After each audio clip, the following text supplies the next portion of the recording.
We're currently having a rerun of the Trainer Aptitude event for the trackblazer scenario, and they toned down a lot of the expect for the event.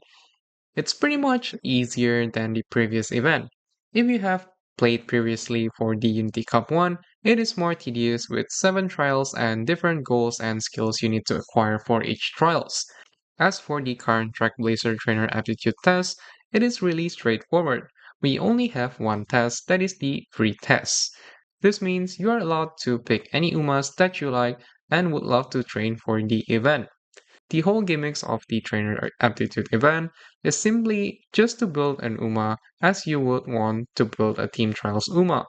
The higher the score that you get will get you a higher amount of the test coin to buy out the stuff from the shops. There are various rewards like carrots, rainbow shards, gacha tickets, bookends, UMA crystals, and bunch of good stuffs.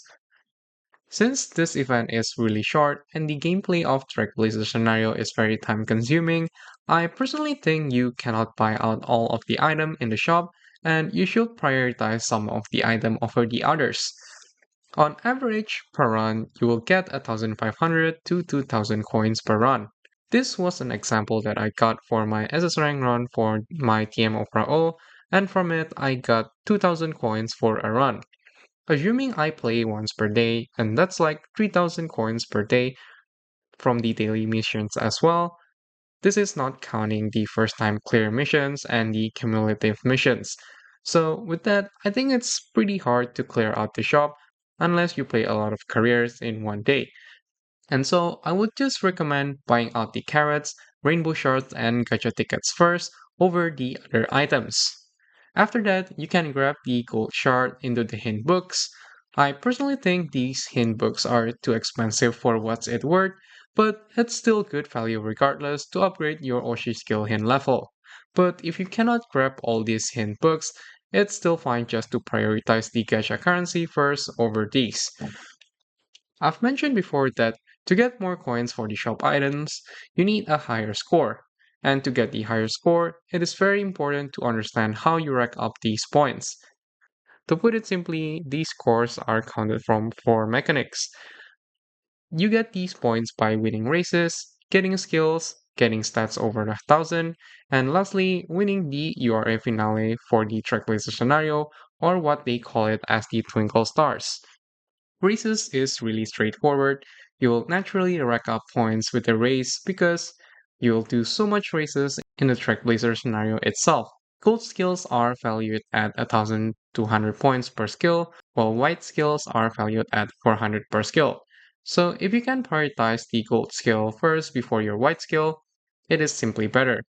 The logic and calculation is pretty similar for getting skills for a team trials UMA. I believe you can do your own calculation and pick which skills is right if they have more hints, giving you the higher score. As for focusing the attributes, since you want more than 1,000 for each stat, the easiest way and the one that will give you the most is by running a Guts Maxing deck.